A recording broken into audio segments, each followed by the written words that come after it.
Vidéojeu. On vous présente les jeux qu'on a essayés récemment. On commence avec DEI Divide and Impera. C'est un jeu pour 2 à 4 joueurs, les parties d'environ 75 minutes pour 14 ans et plus. Divide and Impera, c'est un jeu qui est de majorité et de conquête, gestion de ressources aussi. Fait que dans le fond, on va se promener sur différents lieux pour aller chercher des ressources et aller surtout chercher des points de contrôle qui sont les cubes ici. La façon que ça fonctionne, c'est que, comme je disais, c'est par majorité. Fait que si je veux faire un déplacement, le lieu d'arrivée, je dois toujours avoir le plus d'unités que les personnes qui sont déjà là. Fait que, par exemple, si je veux me déplacer mon groupe ici, je dois avoir au moins 4 unités parce que présentement, il y en a 3. Fait que je pourrais en prendre 4, par exemple, puis je vais pouvoir arriver ici. C'est la même chose pour récupérer des ressources. Si je décide d'aller dans un lieu au lieu d'aller ici, si je voulais aller dans ce lieu ici, je dois avoir au moins 3 unités. Et là, je pourrais faire l'action pour récupérer des ressources. L'aspect qui le différencie de beaucoup de jeux aussi, c'est que le plateau est en 3D, puis c'est pas juste question esthétique, il y a réellement une fonction pour ça, c'est qu'on va pouvoir monter sur des bâtiments. Donc, on va pouvoir faire des actions pour construire des ascenseurs. Fait qu'ici, mon personnage est ici. Mais là, je peux utiliser l'action d'ascenseur pour monter ici. On peut même faire des ponts en différents lieux comme ça. Fait que je vais pouvoir utiliser une action de construction pour faire un pont comme ça qui va me permettre de déplacer plus tard des unités pour aller chercher des points de contrôle, chercher des ressources aussi.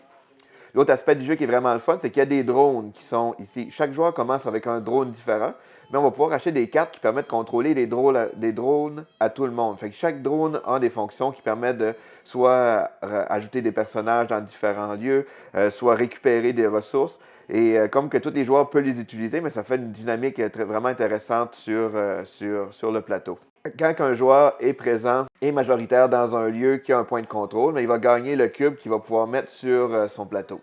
Sur son plateau, à la fin de la manche du deuxième tour, si on a 2 cubes de la même couleur, on va pouvoir gagner une amélioration qu'on retourne. C'est l'amélioration qu'on met au hasard, puis ça permet de faire des bonus de partie.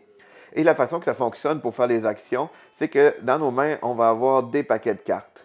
Et c'est un deck building. Dans le fond, on va pouvoir acheter différentes cartes dans le jeu, mais la twist du jeu, c'est que, contrairement à la majorité des deck building, on ne va pas piocher un certain nombre de cartes, c'est qu'on a accès à toutes nos cartes.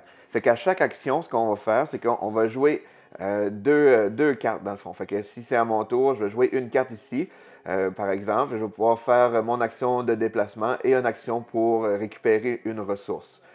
Ce qui est le fun, c'est que je peux les faire aussi dans l'ordre que je veux. Après ça, je peux choisir, par exemple, cette action-là qui me permet d'activer ce drone-là pour faire son action. Là, j'ai fait mon tour, l'autre joueur va faire le sien. Après ça, ça va être à moi. Je vais choisir encore deux autres cartes comme ça. Et ainsi de suite. On va faire nos actions comme ça. Ça permet de recruter, ajouter des nouvelles unités sur mon jeu.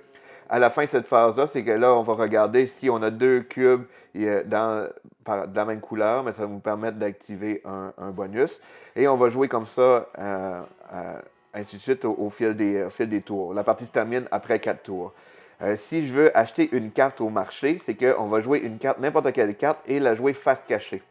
Fait que si je vais la jouer comme ça, c'est des cartes qu'on va dépenser. Fait que on va les perdre, ces cartes-là, réellement. Fait que si par exemple, si je joue ma carte cachée, mais là, je vais pouvoir aller faire une action au marché. Le marché est divisé en différentes zones. Pour pouvoir aller dans les différentes zones, c'est des points de contrôle. Ça revient au cube de couleurs qu'on avait. Fait que par exemple, pour pouvoir jouer, prendre une carte ici, mais je dois avoir 2 cubes bleus dans mon jeu. Ici, je dois en avoir un pour pouvoir prendre cette carte-là. Et en plus, dépenser les ressources qui sont ici. Fait que les ressources rondes ou les ressources triangles qui se trouvent être de l'énergie. Et comme dans la majorité des jeux, les coûts vont en diminuant. Fait que si par exemple, j'achète cette carte-là, bien là, on déplace comme la carte et on en met une comme ça. Fait que le but du jeu va être de contrôler différents points d'accès, aller chercher nos ressources, mais tout ça, c'est dans le but de réaliser certains objectifs, qui est une mécanique vraiment intéressante et originale. Fait que la partie dure seulement que 4 manches.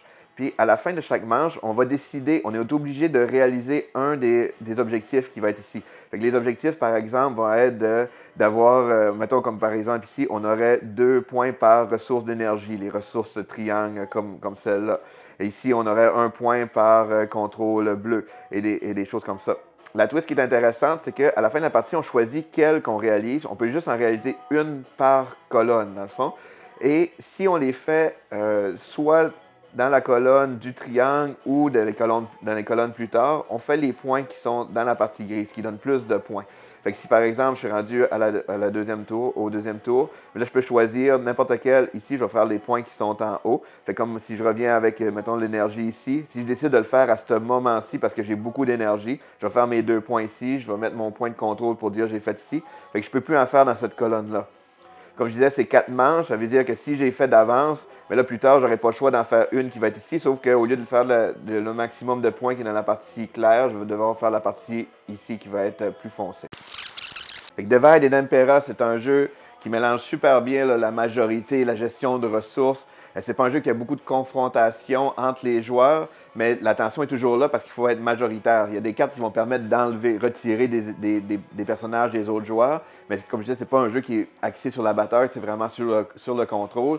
Et rien n'est acquis. Si je contrôle une zone, un point de contrôle, et qu'un autre joueur plus tard dans la partie vient majoritaire dans cette partie-là, je vais devoir y donner mon cube aussi. Fait que ça fait vraiment une belle interaction entre les joueurs. Puis dans le livre de règles, il y a plein de variantes qu'on peut ajouter, des mini points de règles pour moduler en fait l'interaction entre les joueurs qu'on veut faire. Donc c'est vraiment un excellent jeu qui est Divide and Impera.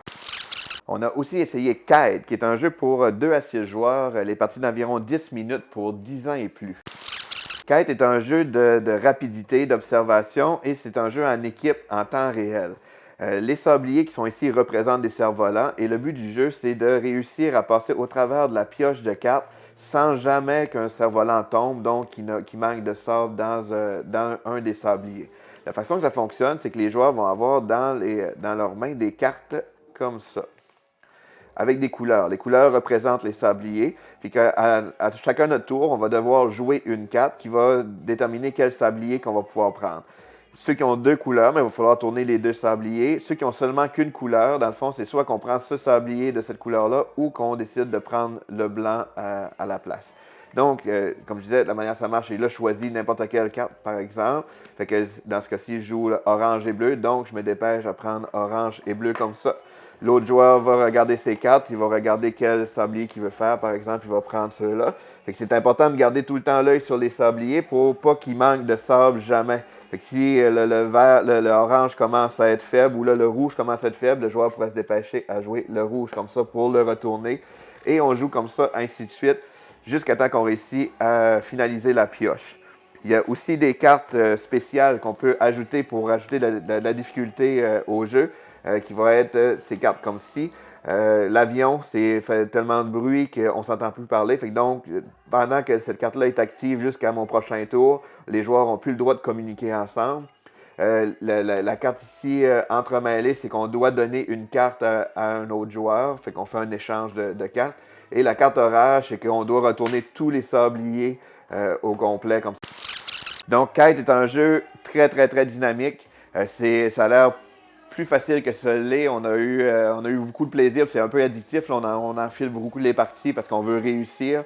C'est vraiment le fun, la dynamique. Puis, ça prend plusieurs parties pour apprendre à communiquer entre les joueurs parce qu'il faut vraiment il faut que tout le monde ait les yeux sur le sablier. On voit un sablier qui est rouge, par exemple. Il faut tout de suite se dire, si moi j'ai pas de rouge, mais le prochain joueur en a un, je me dépêche de prendre une autre couleur et ainsi de suite. Puis c'est vraiment un très bon petit jeu là, dynamique. Ensuite, nous avons essayé Northgard Uncharted Lands. C'est un jeu pour 2 à 5 joueurs, les parties d'environ 60 à 90 minutes pour 14 ans et plus. Northgard est un jeu qu'on appelle 4X, fait que c'est un mélange de conquête, de bataille, d'exploration, de gestion de ressources. Et c'est aussi, il intègre la mécanique de deck building. Donc, chaque joueur va avoir un paquet de cartes. Et au début de la manche, il va piocher 4 cartes dans son deck personnel. On a aussi chacun un clan qui est assigné. Fait que ça fait une bonne rejouabilité parce qu'on a plusieurs personnages. On a chacun des clans qui ont des habilités spéciales et des améliorations qu'on va pouvoir faire au cours de la partie. La façon que ça fonctionne, c'est qu'on va faire une action à tour de rôle. Fait qu'on pioche nos 4 cartes, mais à tour de rôle, on va jouer une carte qui va déterminer les actions qu'on peut faire. Les actions, en gros, c'est explorer. Quand on fait l'action explorer, mais ça va permettre d'ajouter une tuile sur un des territoires ouverts de notre personnage, évidemment. Fait qu'on va pouvoir le mettre comme ça. Sinon, on a des actions pour recruter des gens. Fait que là, on peut rajouter des unités dans notre lieu dans un lieu qu'on contrôle ou qu'on a déjà des unités selon le nombre qui est écrit sur la carte. On a des cartes plus multifonctionnelles qui vont permettre de faire des constructions. Fait qu'on dépense des ressources pour ajouter des bâtiments qui vont donner des fonctions spéciales à nos différents à nos zones qu'on contrôle.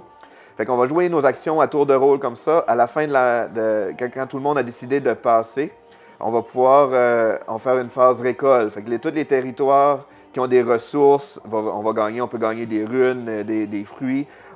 Si on a différents bâtiments, ils vont nous donner certaines ressources aussi. Et chaque territoire fermé qu'on contrôle ici va nous donner des points de gloire qu'on va pouvoir accumuler. Et la partie se termine à la fin de 7 manches.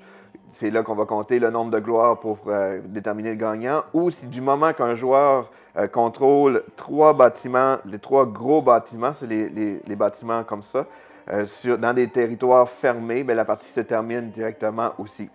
C'est un jeu aussi qui a beaucoup de confrontations. Fait que si on va faire des attaques, du moment qu'on se déplace dans un lieu qui a déjà des personnages, on va enclencher une bataille. Les batailles se résolvent selon le nombre d'unités. On peut bonifier la force de nos unités en dépensant des fruits. On a un maximum de 1 fruit par unité qu'on a dessus. Et on a aussi un lancement de dés pour faire un petit peu de hasard mélangé là-dedans. Fait que selon le nombre d'épées et de crânes, ça va faire différents résultats de la bataille. Il y a des bâtiments qui nous permettent d'améliorer notre force de défense aussi. Donc, c'est un jeu qui a beaucoup d'éléments à regarder. C'est le fun aussi, l'aspect de développement, parce que le jeu est complètement différent à chaque partie. Et puis, le jeu s'adapte bien là, selon le nombre de joueurs, parce que c'est le nombre de tuiles de départ qui va changer. Donc, Northgard, c'est un bon jeu de deck building. On va avoir plein de cartes qu'on va rajouter dans notre deck aussi. Fait que ça fait une bonne variété des actions qu'on peut faire, bonne opportunité. On a de la réalisation d'objectifs aussi. C'est un jeu, encore une fois, c'est un jeu 4X, mais qui n'est pas trop difficile non plus. Parce que c'est à cause de l'aspect deck building qui contrôle bien les actions disponibles des joueurs. Donc, c'est excellent. Donc, c'est Northgard. Lis le jeu.